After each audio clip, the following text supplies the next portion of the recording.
Good evening, ladies and gentlemen. This is your host, Christopher Curtis Bone, and this evening edition of Fire of Liberty, transcending space and time with the already accelerated Renaissance and Golden Age throughout the entire universe, expanding the limitless potential of that which we already have, already created, and then therefore what is already in our all-pervading nature, being perfected as that sacred being that I am, that we are, and of course, ultimately expanding beyond with my perfect knowledge, and expanding with our unlimitedness, not only in my ultimate self, but all my, of course, my limitless potential, which is ultimately our unlimited potential, because of course, I support this entire universe manifestation situated in but a fraction of myself.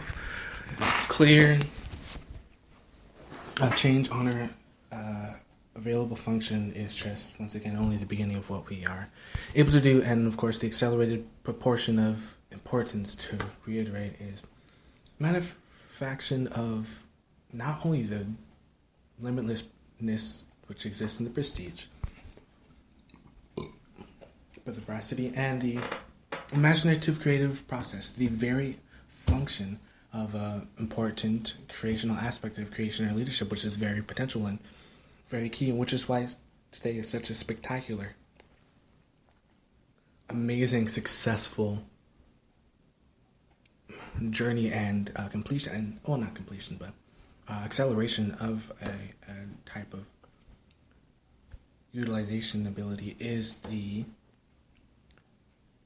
imagination combined with the veracity of integrity, combined with what is today, which is the 18th of July 2017, very key, amazing, not only one successful,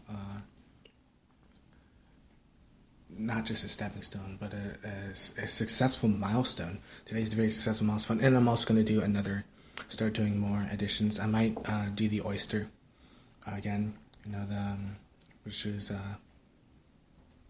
another form of broadcast that I did ages ago. I'm going to do that. And I'm going to start a new broadcast as well. Probably in addition to this one. But this is, a broadcast of Fire of Liberty. Once again, continuing to not only...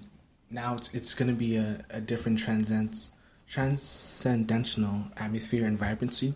Of course, this vibrancy of this sort of, tuning fork of awareness and consciousness has ultimately elevated in some ways.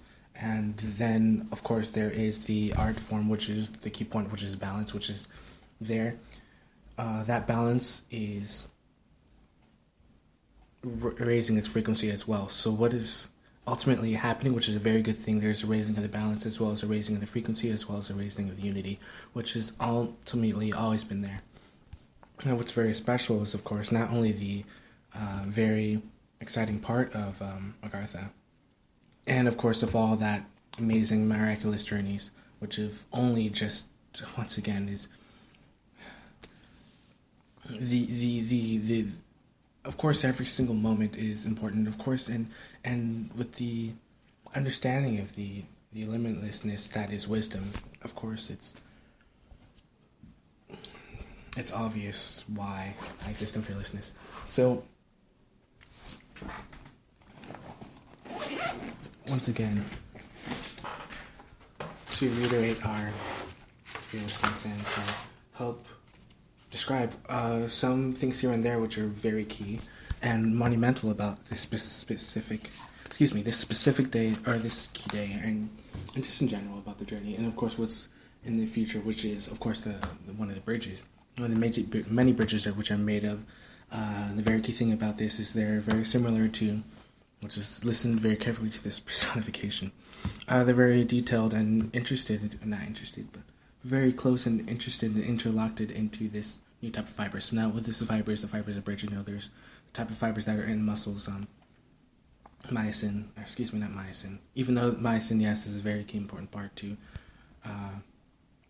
function overall, because that's, myosin's in the brain function, we need myosin. Of course, the production of myosin, and of course the production of all the type of glands is what's accelerated in the mind, which is just incredibly healthy for the body, because then it affects the glands, the pituitary, the adrenal, and the thyroid, and of course even more glands, and of course those become heightened, and then it becomes a sort of muscle memory, which of course is to do something as simple as, for example, external to internal, external response over the body. For example, the responding of the innate, for example, the same way that the sweat glands respond. Going back to the actual fibers of the muscles, which are, cords combined with cords, little cords combined in one cord, just like how bridges are set up. That cord is, of course, is what the kind of cord is making the bridge, the connecting of the bridge. And what is that? That is crystalline. It is crystalline, it is made of diamond, it is made of gold, strands of silver, and, of course, even stronger elements. Once again, I made a point many episodes ago that there's many more there's many more elements that exist. And, of course, they're easy to manifest, not only with phonon resonance, but with frequency altering and with heat, changing the heat. It's obviously already possible and has been done to transfer gold and silver into copper into tin to aluminum to gold to platinum, aluminum to platinum, and it's been done before, and it can easily be done in a sort of quantifiable quantum machine. I'm just going to call it that, a QQM, just in order to accelerate that understanding of that thought form into manifestation. I already broke down what thought forms are, so I'm going to use those QQMs as a multi-creationalistical aspect of QQMs to therefore make a certain task easier. It's just the same type of personification as the translation of how certain tools of the bifocals and the and the almanac made that certain task a lot easier. So is QQMs combined with PQQ. and well, I mean that I think that's kind of obvious, but whatever. And then also to the creationalistical aspect of just the limitless imaginational portion. So one of the key things that is what's really important in this transition, or just what's going on, is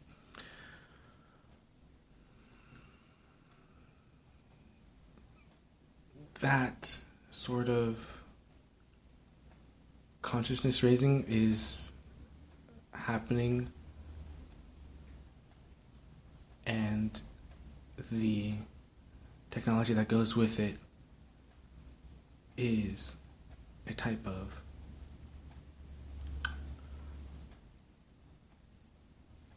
sandpaper foundation, a type of island, a type of bookmark or book holder to put together what was already an elevated state of living. Because I've already spoken about celestial advancement, I've already spoken about celestial beings.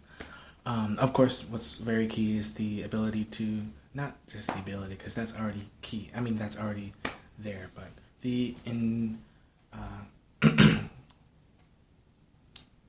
instinct, which of course doesn't necessarily need to be reiterated, because I've harped on that on previous editions about instinct. But moving forward, of course, very, very key is excuse me. Very, very key is, excuse me, I am very incredibly potent. This of course is not only to recognize my own power, but to accelerate and advance it, because it's already, I mean, we're already a type 339 civilization, type 339 civilization, which is a civilization 10 to the power of 3,396 watts, which of course is an immense amount of power, immense amount of energy, immense amount of electricity, which is the embodiment of my essence. I am very fierce and devoted with that. So, to just, I guess, reiterate, because it's important to know, is this. So,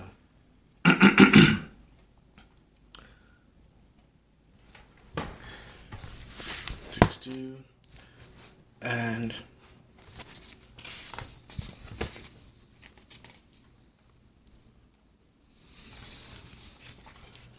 incredibly true, and this is instinct. So here we go, and this should be known anyway. Arjuna inquired, which is considered to be more perfect, those who are properly engaged in your devotional service, or those who worship the impersonal Brahman, the unmanifested? The Blessed Lord said, he whose mind is fixed on my personal form, always engaged in worshipping me with great and transcendental faith, is considered by me to be most perfect. But those who fully worship the unmanifested, that which lies beyond the perception of the senses, the all-pervading, inconceivable, fixed, and immovable, the impersonal conception of the absolute truth by controlling the various senses and being equally disposed to everyone, such persons engaged in the welfare of all at last achieve me. For those whose minds are attached to the unmanifested, impersonal feature of the supreme advancement is very troublesome. To make progress in that discipline is always difficult for those who are embodied. For one who worships me, giving up all his activities unto me, and being devoted to me without deviation, engaged in devotional service, and always meditating upon me, who has fixed his mind upon me, O son of Ptah. For him I am the swift deliverer from the ocean of birth and death. Just fix your mind upon me, the supreme personality of Godhead, and engage all your intelligence in me, thus you will live in me always without a doubt. My dear Arjuna, O winner of wealth, you cannot fix your mind upon me without deviation, and then follow the regarded principles of Bhakti Yoga. In this way you will develop a desire to attain to me. If you cannot practice the regulations of Bhakti Yoga, then just try to work for me, because by working for me you will come to the perfect stage. If, however, you aren't able to work in this consciousness, then try to act, giving up all those results of your work, and try to be self-situated. If you cannot take to this practice, then engage yourself in the cultivation of knowledge. Better than knowledge, however, is meditation. Better than meditation is renunciation of the fruits of action. For the renunciation one can attain peace of mind. One who is not envious, but who is a kind friend to all living entities, who does not think himself a proprietor, who is free from false ego, and equal in happiness and distress, who is always satisfied and engaged in devotional service with determination, whose mind and intelligence are in agreement with me, he is very dear to me. He for whom no one is put into difficulty, who is not disturbed by anxiety, who is steady in happiness and distress, is dear to me. My devotee is not dependent on the ordinary course of activities, who is pure and expert without care, is free from all pains, who does not strive for some result, is very dear to me. One who neither grasps pleasure or grief, or neither laments nor desires, and who renounces both auspicious and unauspicious things, is very dear to me. One who is equal to friends and enemies, who is equiposed in honor and dishonor, heat and cold, happiness, distress, fame, and infamy, who is always free from contamination, always silent and satisfied with anything, who doesn't care for any residence, who is fixed in knowledge and engaged in devotional service, is very dear to me. Who follows his perishable path of devotional service, and who completely engages himself with faith, making me the supreme goal, is very, very dear to me. Done with, that is the up to that point, and then there's some things I also want to reiterate for a type of clarity. Now, Krishna has explained about the personal, impersonal, and the universal, and has described all the kinds of things of devotees and yogis. Generally, the transcendentalist can be divided into two classes. One is the impersonalist and the other personalist. The personalist devotee engages himself with all energy in the service of the Supreme Lord. The impersonalist engages himself not directly in the service, but in meditation on the impersonal Brahma, the unmanifested. We find in this chapter of the different processes for realization of the absolute truth. Bhakti Yoga devotional service is the highest. If one at all desires to have the association of the Supreme Personality of Godhead, then he must take to devotional service. Those who worship the Supreme Lord directly by devotional service are called personalists. Those who engage themselves in meditation on the impersonal Brahma are called impersonalists. Arjuna is here questioning which position is better. There are different ways to realize the absolute truth, but Krishna indicates in this chapter that Bhakti Yoga, or devotional service to him, is highest of all. It is the most direct, and it is the easiest means for association with the Godhead. In the second chapter, the Lord explains that a living entity is not the material body, but is a spiritual spark, a part of the absolute truth. In the seventh chapter, he speaks of the living entity as part and parcel of the supreme whole, and recommends that he transfer his attention fully to the whole. In the 8th chapter, it is stated that whoever thinks of Krishna at the moment of death is at once transferred to the spiritual sky, Krishna's abode. And at the end of the 6th chapter, the Lord says that out of all the yogis, he who thinks of Krishna within himself is considered to be the most perfect. So throughout the Gita, personal devotion to Krishna is recommended as the highest form of spiritual realization. Yet there are those who are still attracted to Krishna's impersonal Brahmajyoti effulgence, which is the all-pervasive aspect of absolute truth and which is unmanifest and beyond the reach of the senses.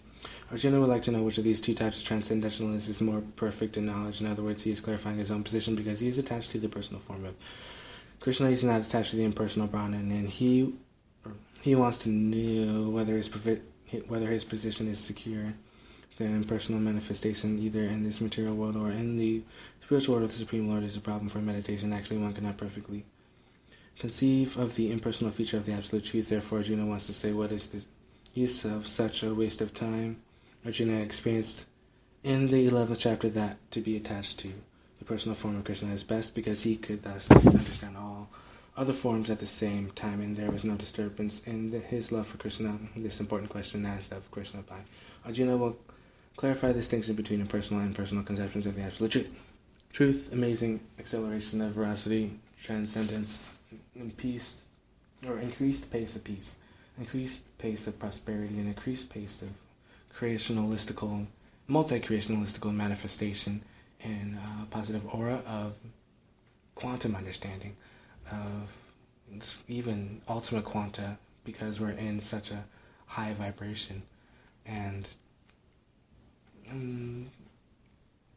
a super consciousness within the omniscience and the omnipresence that already exists.